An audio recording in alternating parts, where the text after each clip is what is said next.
Menghadapi ancaman karhutla di musim kemarau, 300 personel gabungan disiapkan Pemkab Oku bersama TNI dan Polri. Pemkab Oku bersama BPBD, TNI dan Polri melakukan apel kesiapsiagaan penanggulangan bencana asap akibat kebakaran hutan dan lahan pada musim kemarau tahun 2026 ini.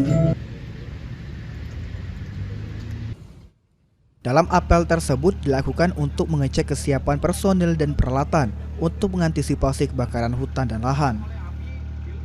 Berbagai personil dan juga peralatan pada hari ini kita cek guna ketika nanti terjadi bencana kebakaran hutan dan lahan tersebut, mitigasi bencananya dapat kita lakukan. Kepala BPBD Oku, Januar Effendi, mengungkapkan di Kabupaten Oku sendiri telah disiapkan 300 personil dari berbagai instansi dan juga menyiapkan armada roda 4 kurang lebih 10 unit, serta beberapa alat damkar khusus pemadam api dari damkar sendiri, dari PT Semen, dan beberapa lainnya. Tapi untuk kesiagaan awal kita siapkan 300 personil yang terdiri dari BPBD, Damkar, TNI, Polri, pelaku usaha. Yudin Yuniki, PEL TV.